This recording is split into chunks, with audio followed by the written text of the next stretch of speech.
प्यारे दोस्तों, जब एक जालिम बाप ने अपनी बेटी पर जुल्म किया तो फिर चीते ने उसके साथ क्या किया, आइए आपको वीडियो में बताते हैं। बयान किया जाता है कि पहले ज़माने में एक गांव था जो ऊंचे पहाड़ों पर बसा हुआ था।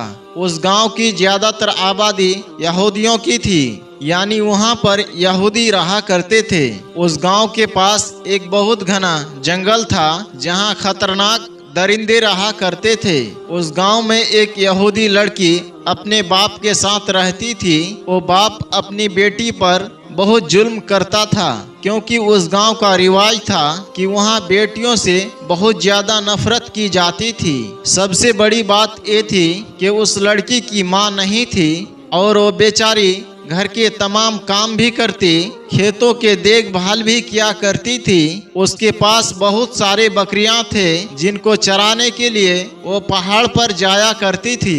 एक बार बहुत ज्यादा गर्मी थी, वो बकरियों के साथ पहाड़ पर गई। उसने बकरियों को चरने के लिए छोड़ दिया और खुद एक पेड़ के नीचे जाकर बैठ गई। उसे नींद आ गई। जब उसकी आंख खोली तो इतनी देर में उसकी सबसे प्यारी बकरी न जाने कहां चली गई थी। उसने देखा कि उसके सारे बकरियां तो मौजूद है, लेकिन उसकी प्यारी बकरी गायब हो चुकी है। वो बहुत ज्यादा परेशान हुई और बकरी को तलाश करने लगी। बकरी का नाम लेकर उसे पुकारने लगी। इतने में उसको एक तरफ से बकरी की बोलने की आवाज सुनाई दी। जब उस लड़की ने बकरी की आवाज का पीछा किया तो देखा कि एक पेड़ के नीचे वो बकरी बंधी हुई है और पानी पी रही है। लड़की ये देखकर बहुत हैरान हुई, बकरी को भला यहाँ किसने बांधा। वो करीब गई तो उसने देखा कि वहाँ पर एक झोपड़ी बनी हुई थी। झोपड़ी के अंदर एक बुजुर्ग बैठे हुए थे और उनका चेहरा बहुत ज्यादा नूरानी था।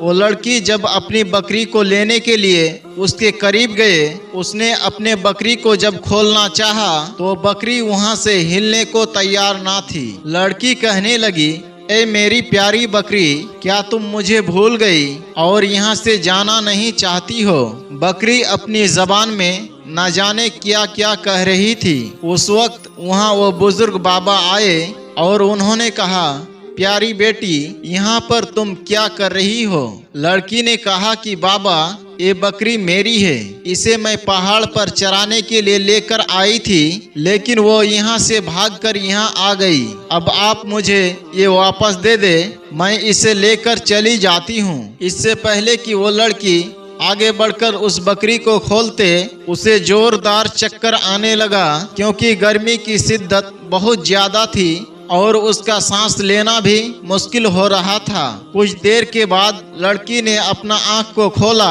अब उसे पहले से अच्छा महसूस हो रहा था। बाबा ने कहा, बेटी, लगता है तुम बहुत ज्यादा मेहनत करती हो। उसने कहा, जी हाँ बाबा, दोपहर के वक्त अपनी बकरी को लेकर यहाँ आती हूँ और इन्हें इस पहाड़ी पर चराती हूँ। बाबा ने मुस्कुराकर कहा, बताओ बेटी, क्या तुम्हें कुछ चाहिए। उसने कहा, काश यहाँ पर बादल का एक टुकड़ा आ जाए, ठंडी हवाओं के झोंके चलने लगे और मौसम खुशगवार हो जाए। ये सुनकर वो दरवेश मुस्कुराए और कहने लगे, अगर यही बात है तो तुम्हारी फरमाइश को अभी पूरा किए देते हैं। इसके बाद उन्होंने वजू किया, अपने हाथों को अल्लाह की बारगाह में दुआ के लिए उठाए, अपनी जबान से उन्होंने कुछ मांगना शुरू किया। लड़की गौर से उस बाबा जी की बात को सुनने की कोशिश कर रही थी। वो दरवेश कह रहे थे, या अल्लाह, हमारी इस दुआ और इस बंदी की दुआ को कबूल कर ले।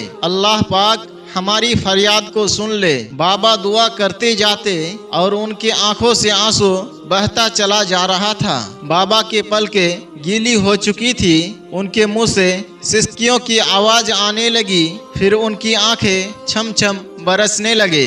वो पूरी तरह गिड़गिड़ा कर अल्लाह की बारगाह में दुआ मांग रहे थे और वो लड़की उनकी हालत को देखकर परेशान हो रही थी।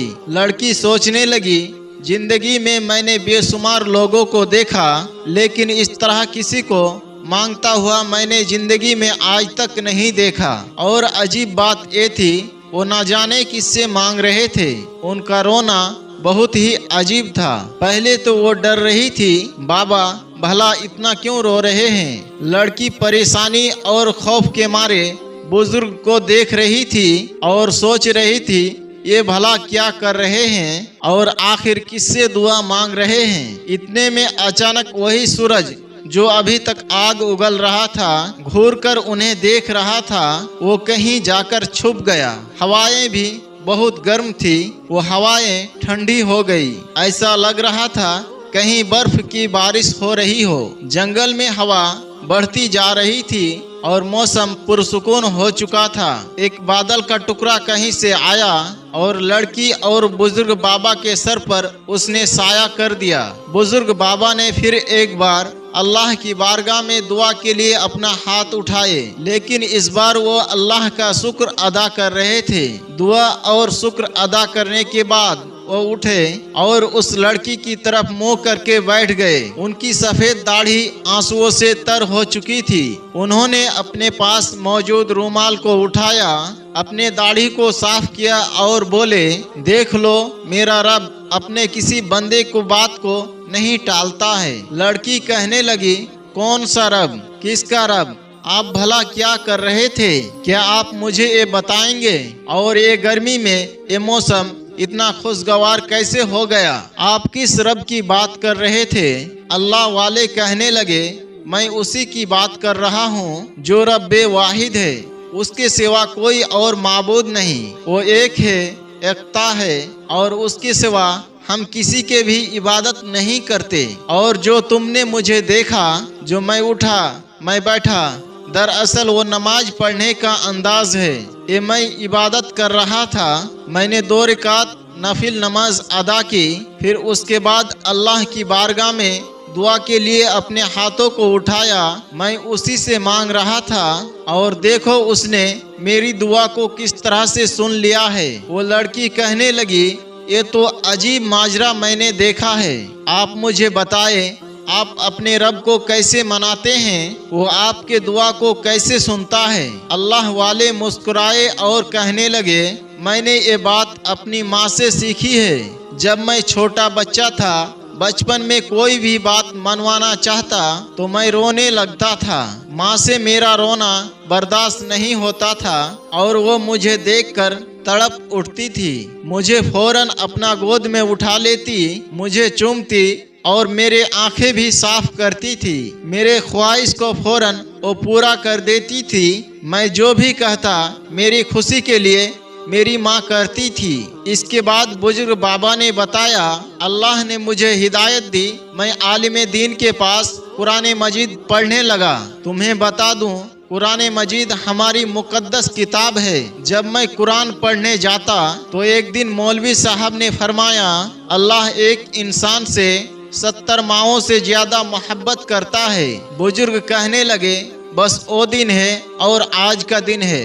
मैं रोता हूँ, गिड़गिड़ा कर अल्लाह की बारगाह में दुआएं मांगता हूँ। जो मेरा अल्लाह मुझे 70 माओं से ज्यादा प्यार करने वाला है, वो मेरी तमाम जायज दुआएं सुन लेता है। ये मेरा कोई कमाल नहीं बल्कि उस रब का कमाल है। लड़की कहने लगी, इसका मतलब आप जिस रब को मानते हैं उसने ही पूरी दुनिया को बनाया है। मुझे और आपको और मेरी बकरियों को भी उसी ने पैदा किया है। ना सिर्फ बकरियां बल्कि ये दरख्त, ये पत्ते, ये सूरज, ये चांद, ये जमीन का जर्रा जर्रा सब उसी ने पैदा फरमाया है। ये जमीन से बाहर की दुनिया हर जगह को उसी ने बनाया है। बुजुर्ग ने कहा, कहाँ कहाँ जाओगी बेटी? हर जगह को उसी ने बनाया है।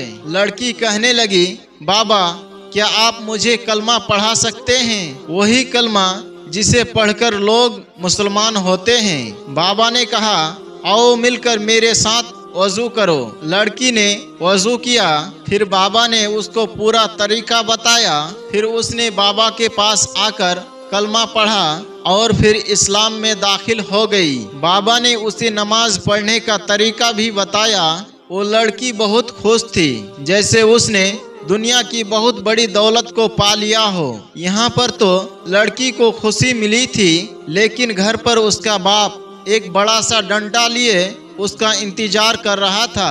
लड़की ने अपनी बकरियों को लिया और घर वापस आ गए। बाप ने पूछा, तुम कहाँ से आ रही हो? लड़की बोली, बाबा जंगल में एक बकरी खो गई थी तो उसे ढूंढने में मुझे वक्त लग गया। बाप लड़की के करीब आया और जोर जोर से उसे मारने लगा। उस मोटे से डंडे से जब लड़की को मारता, लड़की तड़प जाती। उसका बाप उसे और ज्यादा मारता। वो जालिम उसको मारता जा रहा था, यहाँ तक कि लड़की बेहोश होकर जमीन पर गिर गई। वो वहीं पर पड़ी रही।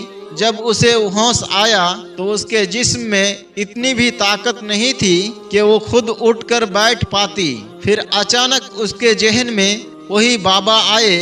वो बाबा ऐसा लग रहा था जैसे उससे कह रही हो, मेरी प्यारी बेटी उठो, वजू करो और नमाज अदा करो। इसके बाद लड़की उठ गई। नमाज पढ़ने के बाद उसने उसी बुजुर्ग की तरह रो रो कर गिड़गिड़ा कर अल्लाह की बारगाह में दुआ मांगनी शुरू की। ए मेरे प्यारे अल्लाह, मेरा बाप मुझसे मोहब्बत नहीं करता। मेरे बाप के दिल में तो इस्लाम की समा रोशन कर दे। उसके दिल में भी तू अपनी मोहब्बत पैदा कर दे। उधर उसका बाप जंगल की तरफ जा रहा था। जब वो जंगल में पहुंचा, अचानक वहां एक खूंखार चीता आ गया। वो चीता उसकी तरफ बढ़ रहा था। चीते को देखकर लग रहा था कि इसे वो खा जाएगा। इससे पहले कि वो वहां से भागता, उस चीते ने उस पर हमला कर दिया। आदमी जख्मी हो गया, लेकिन चीते को उसे मारने का हुक्म नहीं था। उसी वक्त वो अल्लाह वाले बुजुर्ग वहां आ गए। उन्होंने चीते से कहा, बस हो गया, अब जा यहाँ से। मिल गई इसे सजा, तेरा काम मुकम्मल हुआ। वो चीता वहाँ से जा चुका था और लड़की का बाप अपने घमंड की नशा में चूर उस बाबा को देख रहा था। कहने लगा, तुम कौन हो? यहाँ पर क्या कर रहे हो? और तुम्हारे कहने से वो चीता कैसे चला गया? उन्होंने कहा, तू बच गया। पता है किसकी वजह से? तेरी बेटी की वजह से, जिसे तू अभी मारकर यहाँ आया है। तू जानता है तेरी बेटी मुसलमान हो चुकी है। उसने कहा, क्या बकवास कर रहे हो? बुजुर्ग ने कहा, हाँ, बकवास नहीं कर रहा हूँ। उसी बेटी की वजह से आज तू बचा है। अगर तू ये बात नहीं मानता तो मैं फिर एक बार उस चीते को बुलाता हूँ। वो तेरा काम अभी तमाम कर देगा। बुजुर्ग ने इशारा किया। वो चीता जो कुछ देर पहले यहाँ से जा चुका था, उनके इशारे पर एक पेड़ के पीछे से छलांग लगाता हुआ उस आदमी के ऊपर कूद पड़ा। वो आदमी बचाव बचाव कर रहा था और कह रहा था, मैंने मान लिया, मुझे बचा लो। बुजुर्ग ने कहा, बता, अब तू अपनी बेटी पर जुल्म करेगा? बता, फिर उसे कभी मारेगा? उसने कहा, नहीं, मैं वादा करता हूँ मैं आज के बाद उस पर कभी जुल्म नहीं करूँगा। अल्लाह वाले ने कहा, हमारे दीन में बेटियों से मोहब्बत की जाती है। जालिम आदमी कहने लगा, बाबा मैं आपसे माफ़ी मांगता हूँ, मैं ऐसी कोई हरकत नहीं करूँगा। मैं भी मुसलमान होना चाहता हूँ। आखिर मेरी बेटी ने मेरे मुसलमान होने के लिए दुआ की है। फिर उस जालिम बाप ने भी कलमा पढ़ लिया और इस्लाम में दाखिल हो गया। दोस्तों, ये वाक़या हर उस इंसान के लिए है जो अपने बेटियों को बोझ समझते हैं। इस्लाम में बेटियों से मोहब्बत की जाती है। बेटी तो हमारे आंगन का हसीन फूल है। उन्हें प्यार से रखे और उन्हें तकलीफ ना दे।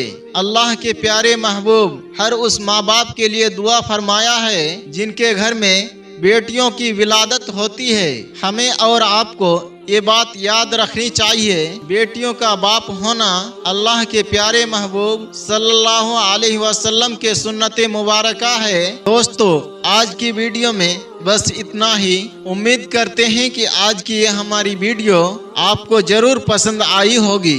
आज की इस वीडियो से आपने क्या सीखा, कमेंट बॉक्स में जाकर जरूर कमेंट करें।